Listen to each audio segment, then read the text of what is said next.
She's player of the week. You talk about Aliyah Foster being player of the week. Yeah, no, I mean, she's been great. She really has been our rock. She's been our backbone.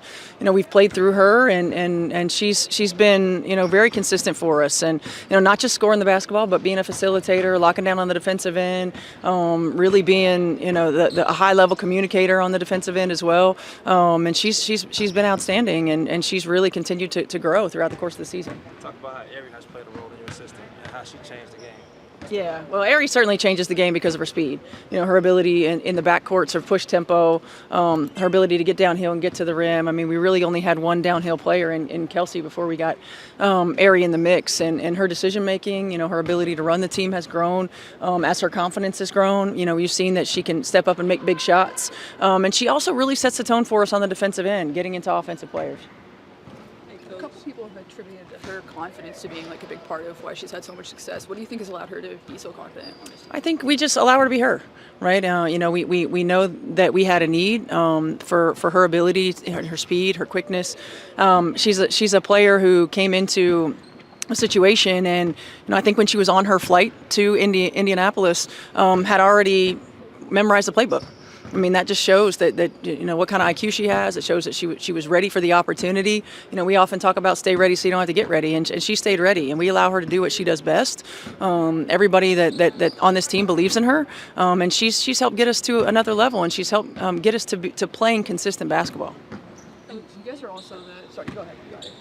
I was just going to ask you, you've been a former guard yourself, talk about your guards working together and how they all sharpen each other, and just even when Caitlin is in the lineup, how you feel about that chemistry and camaraderie that they have built, establishing, setting the tone for the team. Yeah, I mean, I think our team chemistry overall is just really good. We've got a lot of great human beings who really pull for one another. They don't really care who gets the credit. They just want to go out and win, and they want to put each other in positions to succeed.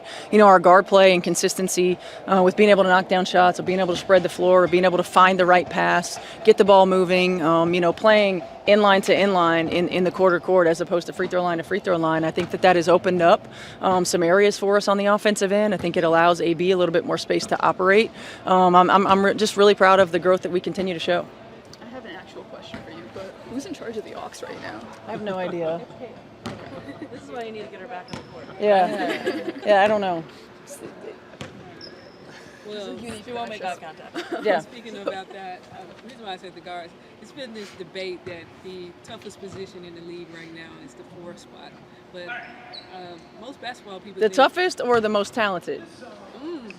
I don't know, you tell me. So that's what I would like to hear from a coach. Yeah.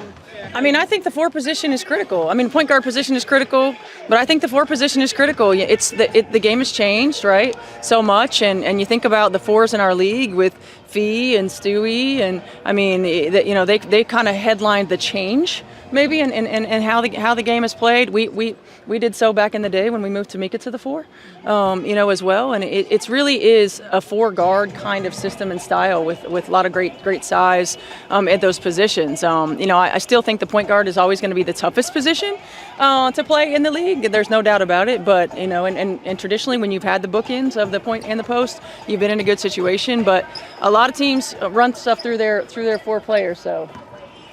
Thank you, Coach. You guys are the #1 crunch time defense over the last 10 games. I was wondering if there's anything you would attribute that to. I think just our ability to dig in. We've become a more disciplined defensive team. We got to continue to stay that way. We've become a better communicating team on the defensive end of the floor.